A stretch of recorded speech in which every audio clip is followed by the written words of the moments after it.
Oi, gente, bom dia.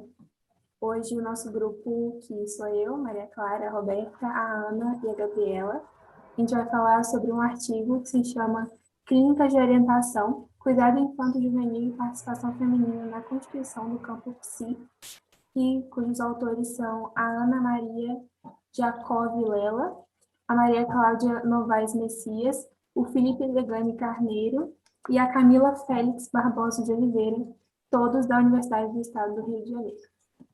Isso. A gente queria começar falando sobre o objetivo do texto que a gente escolheu. E ele tinha por objetivo relacionar a mulher, a infância e a psicologia. Só que não era só isso. Ele queria aprofundar mais ainda para explicar por que essa relação era tão importante para a história da psicologia no Brasil. E também como que ela conseguiu contribuir para a regulamentação da profissão de psicólogo aqui no Brasil. E já começando a entrar no assunto, para a gente conseguir entender a importância das mulheres para a psicologia, a gente tem que entender o espaço onde elas podiam estar e onde elas não podiam. Quais que eram os espaços disponíveis para elas e quais que elas tinham que enfrentar resistência para poder estar. E um dos lugares que elas conseguiram se desenvolver e acharam seu espaço foram as clínicas de orientação. E essas clínicas, elas voltavam-se para o cuidado de crianças e adolescentes e também das famílias que estavam nas clínicas. E o objetivo era conseguir visar o ajustamento dessas crianças e adolescentes na sociedade. Por que essas mulheres elas se inseriram nesse contexto da psicologia nessa época só com o cuidado infanto-juvenil? Porque era um costume das mulheres elas cuidarem dos seus filhos na infância e também na juventude em casa. Então, nada mais justo na época do que essa realidade se refletir no meio de trabalho das psicólogas da época, né? Que seria já que as mães, mulheres cuidam dos filhos em casa, as mulheres também vão cuidar das crianças e dos jovens no âmbito da psicologia. Exatamente. E aí a gente consegue perceber essa dualidade, né? Que ao mesmo tempo que isso foi um avanço gigantesco para nós mulheres, né? Que a gente começou a se inserir mais no ramo da psicologia, ao mesmo tempo a gente vê o machismo se perpetuando, né? Porque essa ideia de que a mulher cuida dos filhos, então por isso ela tem que se manter nessa área das crianças, entendeu? Então, os homens ficavam responsáveis pelos adultos e as mulheres responsáveis pelas crianças, justamente por causa desse histórico de mães e casa e crianças e cuidado, né? Essa relação de cuidado da mulher, né, que perpetua a mulher assim, durante a história, sempre aconteceu. E aí, no Brasil, nessa época, com a psicologia, isso aí acabou se refletindo também. É a liberdade de fazer o que você quiser, de trabalhar no que você quiser, contanto que você siga aquele padrão de mulher, de cuidar, de servir, etc. E essa parte está relacionada até à psicologia de Freud, porque, segundo ele, quem tinha que educar as crianças, ensiná-las a escrever essa parte da licenciatura, né, seriam as mulheres. Aí, inspirado nisso, a psicologia brasileira levou para a psicologia infantil. Então, já que Freud decidiu, né, que a educação seria algo de responsabilidade da mulher, a educação o ensino, o aprendizado seria responsabilidade da mulher, a psicologia brasileira aplicou isso no âmbito da psicologia também, né? A gente acreditou que esse artigo era interessante porque era sobre a luta das mulheres para chegar à psicologia, carreira de psicólogo no Brasil. Mas o artigo não é bem sobre isso. Ele fala sobre a carreira das psicólogas nas instituições, sobre como elas desenvolveram a carreira nas instituições, mas não sobre como elas alcançaram os cargos que foram dados para elas. Então, a gente achava que o artigo ia falar só sobre o feminismo na psicologia, como que as mulheres chegaram ao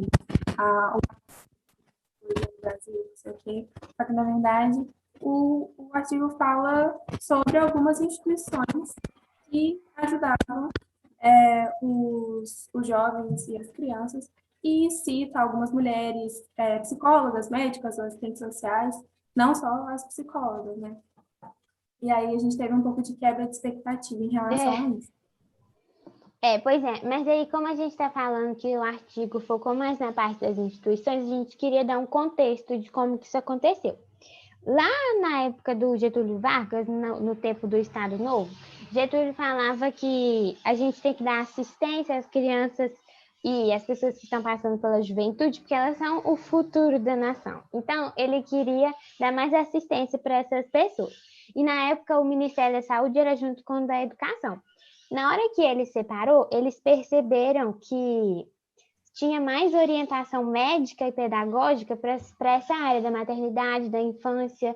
Então, eles resolveram completar essa área com atividade de natureza psicológica. E aí eles foram criando órgãos que eram mais voltados para essa parte. E aí a gente vai discutir mais sobre isso, que é onde entra as mulheres.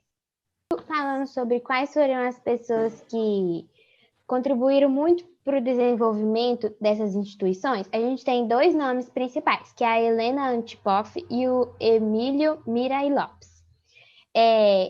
Por que eles foram importantes? No início das instituições, teve uma que se destacou, que foi o COGE, que é o Centro de Orientação Juvenil. E ele se tornou a primeira clínica pública federal que era voltada para o atendimento dos jovens, só que o destaque era na América Latina.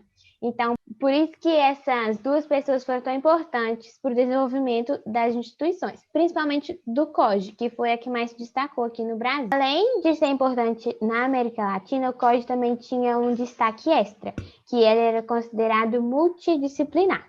Mas por quê? Porque tinha vários processos assim. Primeiro, os agentes sociais investigavam na criança como era o seu ambiente escolar, como que era o ambiente familiar, para ter uma noção assim, de como era a vida dela.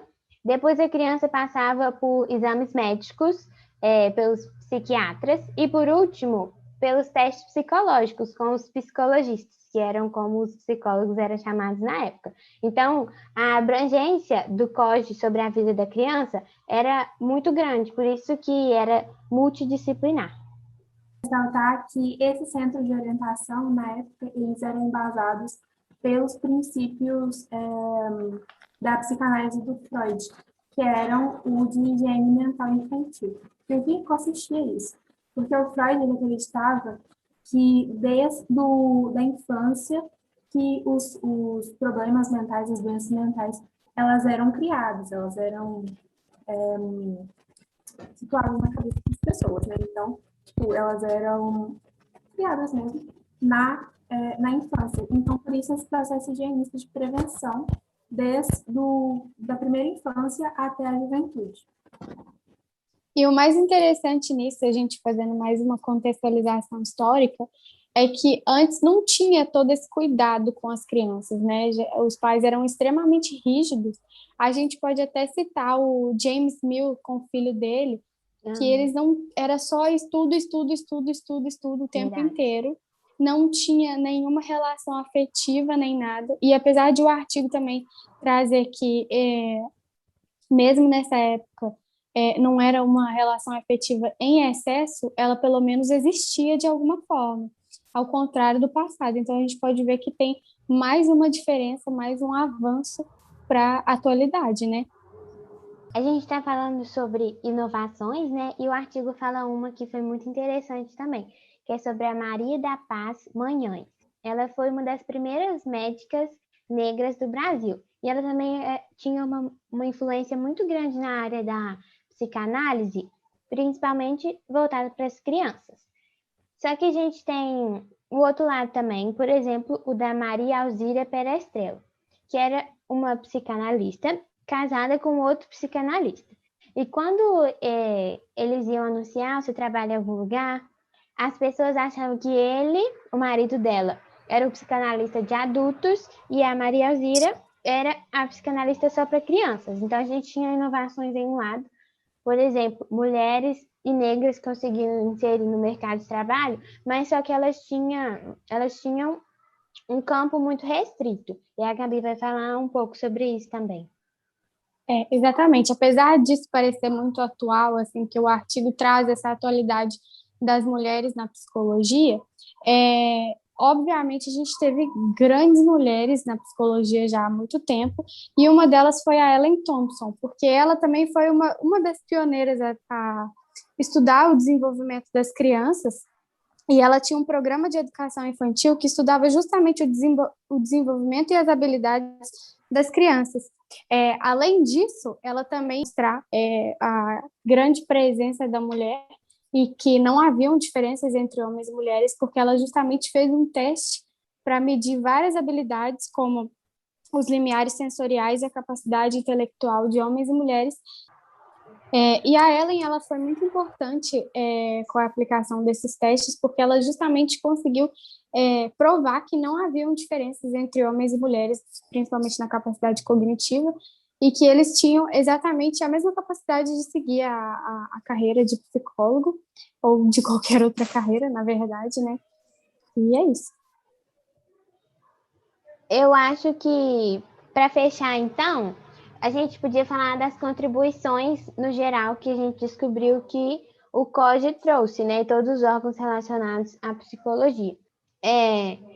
Porque o COGE, ele foi uma das primeiras instituições e é muito importante falar isso porque ele era um serviço público, né? Tanto que, na época, ele ganhou tão notoriedade, ele foi pioneiro, né? Só que ele era gratuito, então ele ganhou tanto destaque que na época ele ficou sem recursos, porque era muita gente querendo ter o acesso a ele, só que eles não tinham como aguentar a demanda. Então a gente consegue perceber o tanto que essas instituições marcaram a nossa história. E além dessas instituições terem marcado nessa história da psicologia, elas marcaram também o futuro, porque elas ajudaram a psicologia ser regulamentada como uma profissão de verdade, né? E não como técnicos igual eles eram considerados antes. E é importante para a gente poder entender também uma parte da nossa história, né? Tanto que foi por isso que a gente escolheu o artigo, que é importante para a gente saber como que foi feita a representatividade das mulheres para nossa história, da nossa psicologia. Correlacionando com a história da psicologia e o artigo, a história da psicologia no Brasil com o artigo, tem a criação do primeiro CAPS no Brasil, que é falado no artigo, que primeiramente ele se chamava de COI e PUB, alguma coisa assim. Seria a Clínica de Orientação Infantil do Instituto de Psiquiatria da Universidade do Brasil, que mais posteriormente foi transformado no primeiro CAPS do Brasil. E aí a Gabi vai falar um pouco mais sobre isso. Então, aqui no Brasil, além do COI, que infelizmente não existe hoje, mas ele se transformou em outra instituição, a gente pode ver que evoluiu para outras instituições. Hoje tem o CAPS, que ele é uma avaliação e qualificação da pós-graduação aqui no Brasil. Então, a atenção dele é voltada mais para o ensino superior. Então, além de ter tido esse cuidado com os anos iniciais, né, com as crianças, hoje a gente também tem esse cuidado com os adultos, né, que são as pessoas que estão no ensino superior. Para encerrar, a gente queria falar que o artigo, nós gostamos do artigo, foi um artigo interessante, porque a gente entendeu um pouco mais sobre como desenvolveu a psicologia no Brasil, qual foi a participação da mulher nisso tudo, mas a gente imaginou que seria um artigo mais sobre as lutas feministas, sobre como as mulheres conseguiram chegar até esse ponto da carreira, e não sobre como elas se formaram na instituição, como elas participaram em cada instituição. Mas foi interessante também, porque a gente descobriu novas instituições no Brasil. E apesar de a gente achar que esse é um artigo mais focado sobre as lutas que as mulheres tiveram que enfrentar para chegar onde a gente está hoje, a gente ficou satisfeita depois com o resultado, porque a gente conseguiu conhecer um pouco mais da história, né? De como foi que elas tiveram que passar de verdade pelas instituições e o que elas tiveram que enfrentar lá dentro, como que foi essa história. Então, e essa trajetória, isso mesmo, e essa trajetória fez com que hoje a maioria das pessoas na psicologia sejam as mulheres, né? Então, Exatamente, o que a gente antes está aí acreditavam que a representando. gente não conseguiria. Freud, por exemplo, acreditava que psicologia não era para mulher, e hoje a psicologia é formada em maioria por mulheres. Então é interessante Exatamente. isso também. É verdade. Então, Então é isso, né, gente? Hoje a gente Sim, está aí na psicologia, somos maioria, fomos subestimados durante muito tempo, mas a gente está continuamos aí sendo. firme e forte e vamos continuar na luta, né, não? é. Então, obrigada por terem assistido. Obrigada, gente. De novo, mais Obrigada, um trabalho. gente.